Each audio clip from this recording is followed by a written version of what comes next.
All right. Shalom. Kal Halal Yahweh Bahasham Yahweh Shai Bahasham Rakakwadash. Double honors to the apostles and elders of Great Millstone, and peace and blessings to all the Akim doing this work in sincerity and in truth. This is the brother Yachanan from the GMS Houston camp, and this is just going to be a quick lesson just going into Vagabond, the word Vagabond, and just not being, what's the word?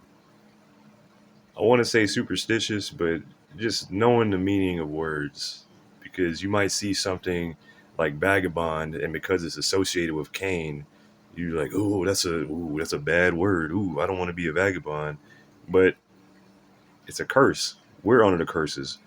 The Israelites right now are technically vagabonds because we're not in our homeland. We're scattered all around the world. So, just in that mindset of it just means to wander around, and we're out wandering outside the land, outside of our homeland, so we're technically vagabonds. So let me just go ahead and get to this first scripture. This is Genesis chapter 4 and verse 9.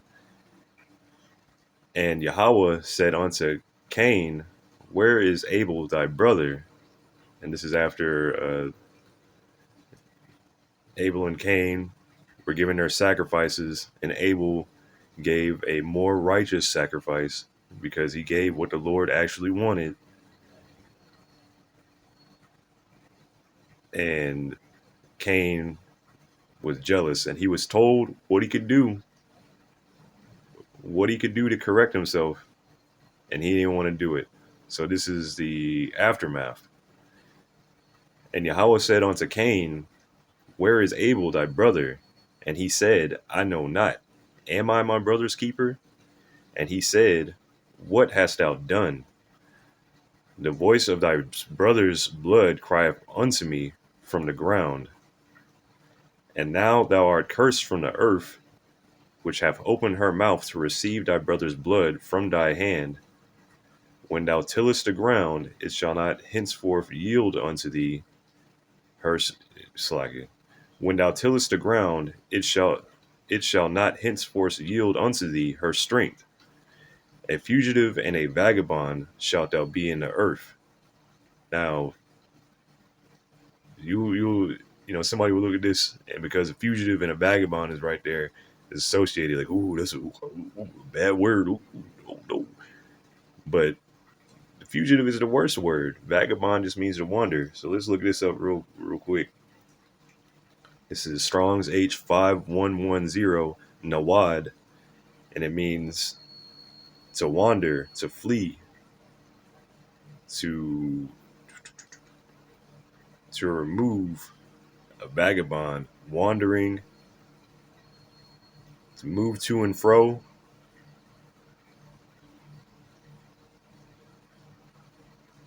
to move oneself to and fro, to sway, to totter, but to wander. That's the point. To wander. So you wandering here and there, wherever the lands. Also, the scriptures say concerning Esau, he keepeth not at home. This man is everywhere you want to be. Well, let's continue on. I'll get the etymon for vagabond. This is wandering, unsteady, strolling about. Let me see. In the noun,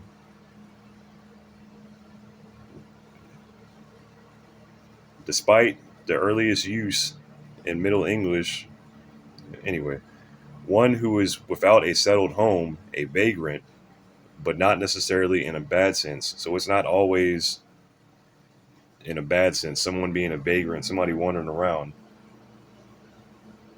like like the curse of Cain. He was cursed to wander the earth. Part of what Esau does is he can't stay in one spot. He's got to be everywhere. You chilling somewhere, you got a home built up, whatever. Esau wants that shit. He can't stay happy where he's at. He wants to turn your neighborhood into a fucking park or something like that. He wants your stuff.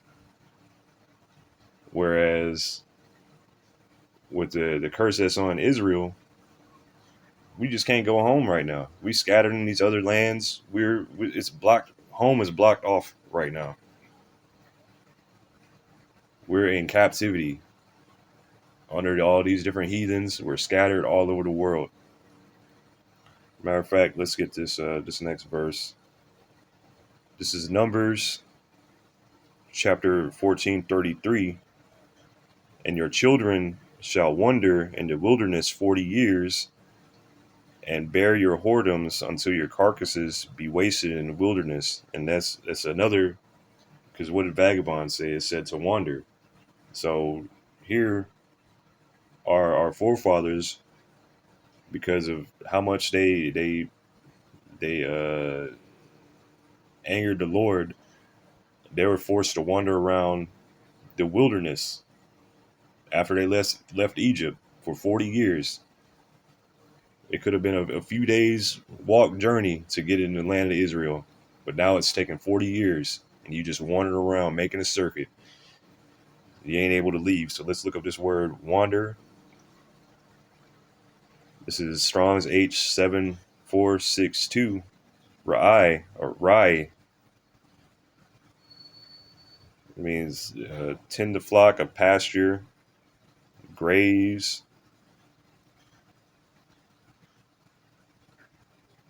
But that's what, when you watch a livestock and whatnot, they really just wander around. Like they just wander around the field, just eating. They don't have any set place to go.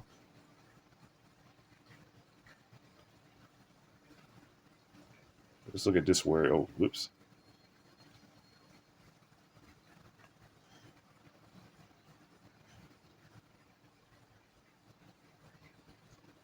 Matter of fact, what is this?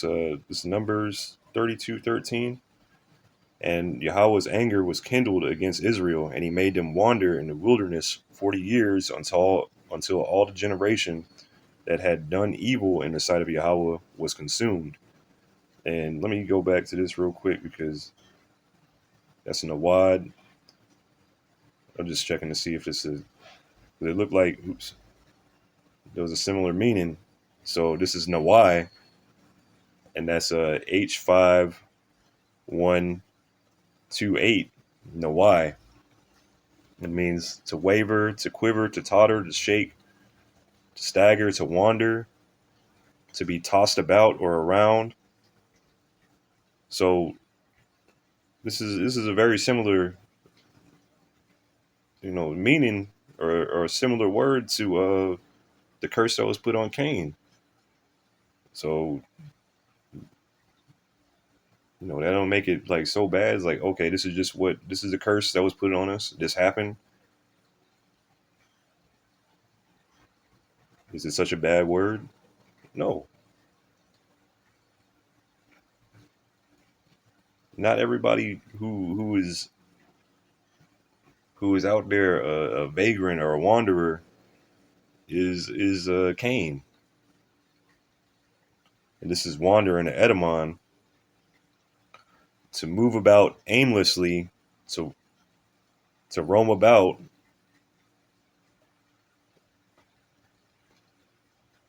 And that's pretty much it. To wander aimlessly, to move about aimlessly. That's what we did when we were in the desert. So let's continue. And this is in the curse. I'll get this Deuteronomy 28:64. And Yahweh shall scatter thee among all people from one end of the earth even unto the other, and there thou shalt serve other gods, which neither thou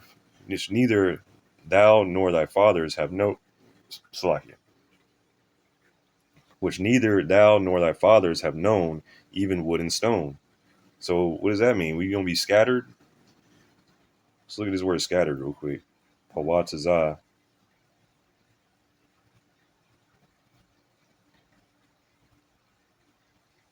To disperse, to scatter, be dispersed. Yeah, to scatter. Like, what happens when you got a large crowd of people, you might have been drinking or whatever, or when the bar lets out, them people just go wander around for a little bit or a while until they make their way back to the car. They scatter. But let's continue. This is in the New Testament. This is Acts 19 and in verse 13. This is well, let me just go ahead into it.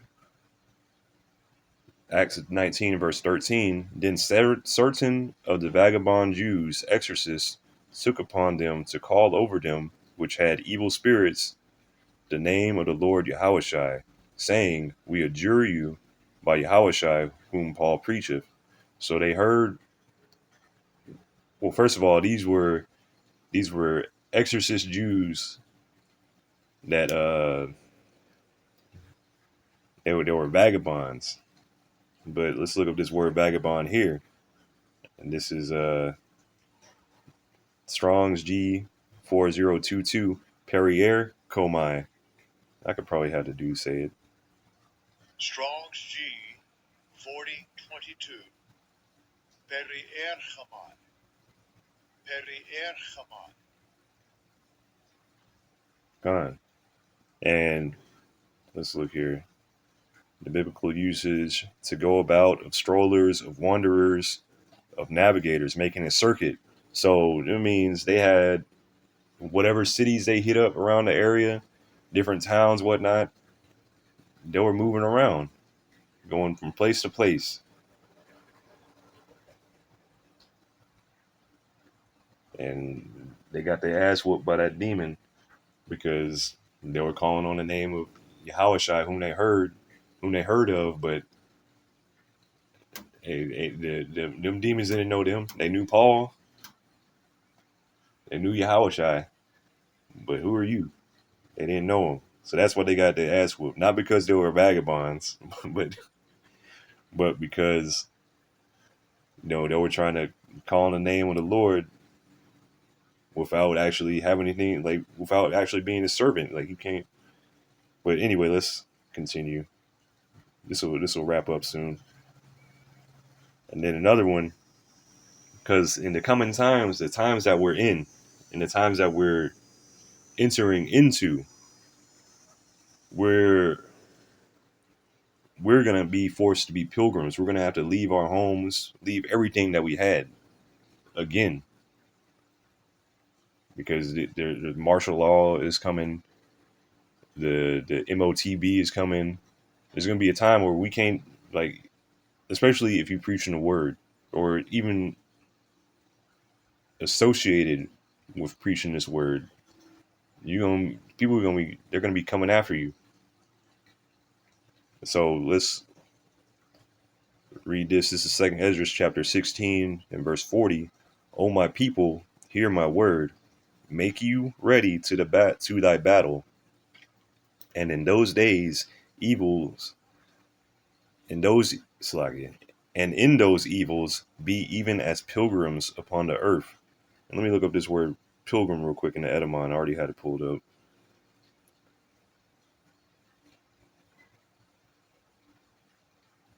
A person traveling to a holy place. Yeah, that's what them Christians do. They all go back to Israel and stuff like that, and they like to go to all the holy sites so they can go, oh, look at all that stuff. Ooh, look, I'm standing where. But anyway, a traveler, a wayfarer, a pilgrim, a foreigner, stranger. Let me see. From abroad. Let me see.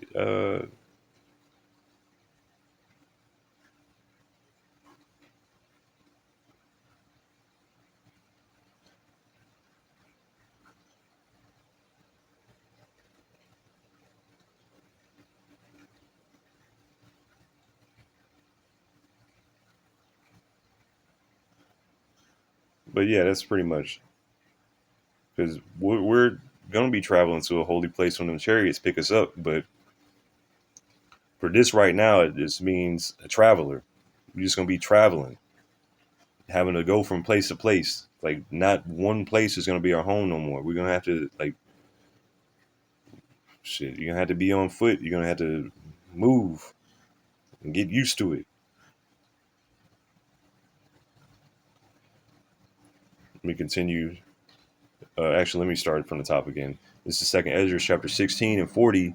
O my people, hear my words. Make you ready to thy battle, and in those evils be even as pilgrims upon the earth. He that selleth, let him be as he that fleeth away, and he that buyeth as one that will lose. He that occupieth merchandise, as he that hath no profit by it, and he that buildeth as he that shall not dwell therein. He that soweth, as if he should not reap, so also he that planteth the vineyard, as he that shall not gather the grapes. They that marry, as they that shall get no children, and they that marry not, as the widowers. And therefore they that labor, labor in vain. For strangers shall reap their fruits and their goods, overthrow their houses, and take their children captives. For in captivity and famine shall they get children. And they that occupy their merchandise with robbery, the more they deck their cities, their houses, their possessions, and their own persons, the more I will be angry with them for their sin. So we, a lot of us have businesses. We do the certain things. We might have children, what have you. In this time period, you got to be on the go.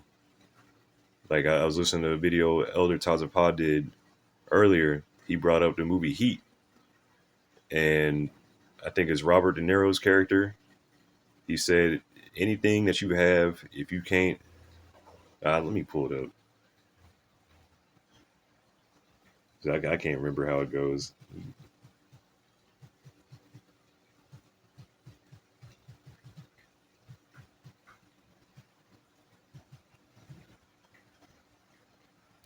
There it is. Don't let yourself get attached to anything you are not willing to walk out on in 30 seconds flat if you feel the heat around the corner. So, with all this going on, we feel it. We feel it. We know these things are coming. We see these another round of lockdowns coming. We see, people getting arrested and whatnot for their religious freedom. We see the CBDC. It's already here. We see the micro C-hip coming. Neuralink just started doing human trials, and that's going to be a success. This is going to be successful all the way because this devil needs his miracles to work. We see the housing market crashing. We see all these things happening. While it's not time yet to pack up and leave, we need to be in the mindset to pack up and leave. To pack up, we need to be in the mindset to be pilgrims, to be able to leave all this behind. Because, hey, if you don't, you're just gonna burn up with this place. Because that's the destination for this place. Everything here is gonna get burnt up, destroyed, completely destroyed, completely annihilated, completely. There's not gonna be anything here left. Read Isaiah 34, the whole chapter. There's nothing left going to be here in Babylon. It's going to be completely destroyed. Why would you want to save anything here? Save yourself. Repent and save yourself. Call on the name of Yahweh, Ba'ashem Yahushua. And, I had a brother, Yaina, I think his name, he goes by GMS Mezclado Confe on YouTube. I'm not going to spell that out, but one of the brothers, the Northern Kingdom brother from the camp, Yaina, he showed me this song the other day. I really liked it because the lyrics is like, man, that's heavy. But I'll just pull this up real quick because what I'm talking about, being pilgrims, being pilgrims in the earth, like you can't be attached to anything here if you want to survive through this. So attach yourself to Yahweh. Shoot, that's where you're gonna be safe. Matter of fact, that's oh man, I can't remember. It's in Samuel. Lord will I could find it. Hold on. Uh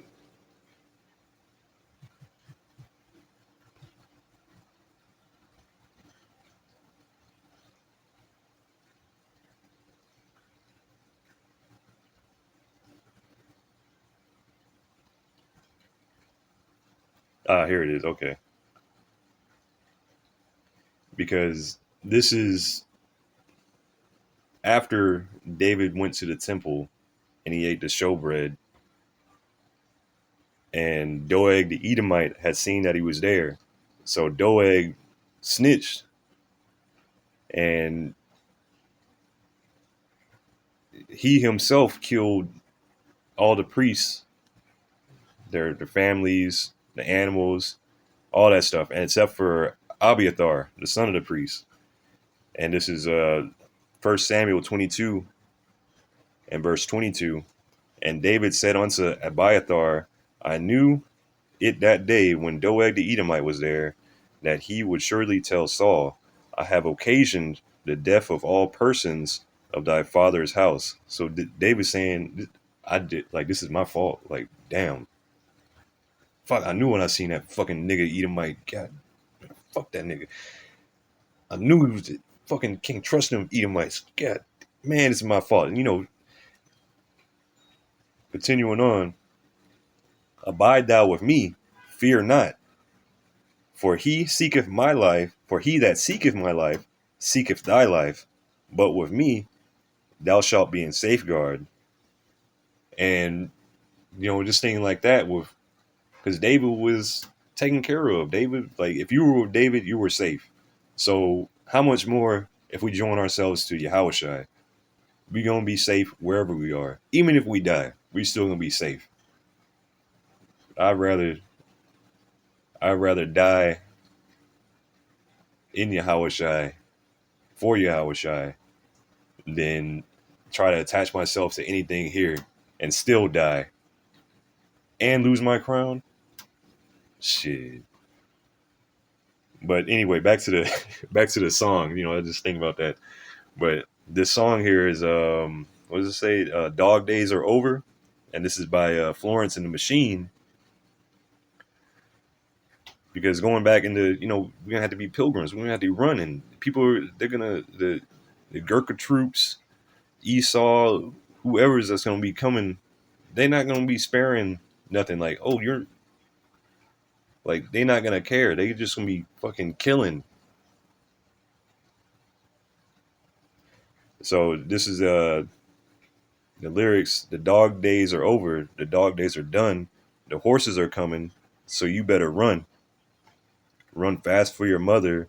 Run fast for your father. Run fast. Run for your children. Run for your sisters and your brothers. Leave all your love and your longing behind. You can't carry it with you if you want to survive. And so these, how do you say, these are very heavy lyrics, even though it's just a small portion of the song. And I might even heard this back in the day, like a few years ago, and I've been like, man, fuck that shit. I don't even give a fuck about the fucking weird ass indie music. But actually hearing the lyrics now, and you have how do you call it? I can apply them practically because these things weigh on our minds, our parents, our children, our brothers, loved ones, things that we long for, things that weigh on our mind, things that we burden our minds with. You got to unburden your mind for what's coming. You can't have nothing weighing down your mind. Matter of fact, I think I'll close out with this next precept. So, oops.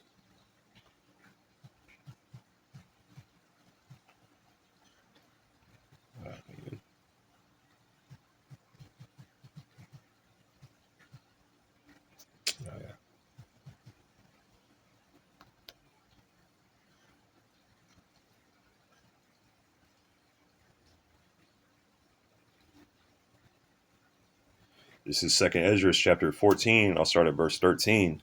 Now therefore, set thine house in order, and reprove thy people, comfort such of them as be in trouble, and now renounce corruption. So set our houses in order. That's not just your physical house. This your mind, your body. You need to set yourself in order first before you can set anything else in order. But the priority is that you get in order, because this is you. Your house can't come with you. You might even be separated from your families. You need to set that in order. Are you prepared to do any of that? Are you prepared to leave your family? Are you prepared to leave with nothing? Are you prepared even the shit might pop off? You might not even be at home. Are you prepared not to go back home?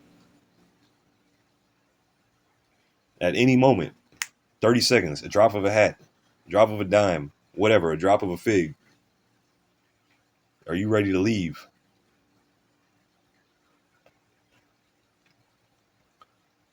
Let go from the mortal thoughts. Cast away the burdens of man.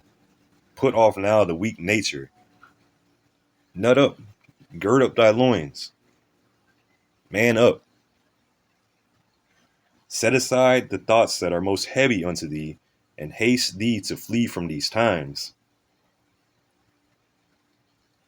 And these times are going to be, we are entering into Jacob's trouble.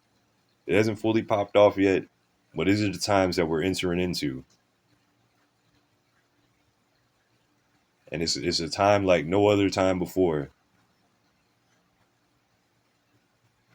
So, you trying to make a million, whatever, trying to be a rapper, trying to be a successful businessman, trying to raise a family, man, now is not the fucking time. Hey, and I'm going to leave it there with that. I'm going to say shalom.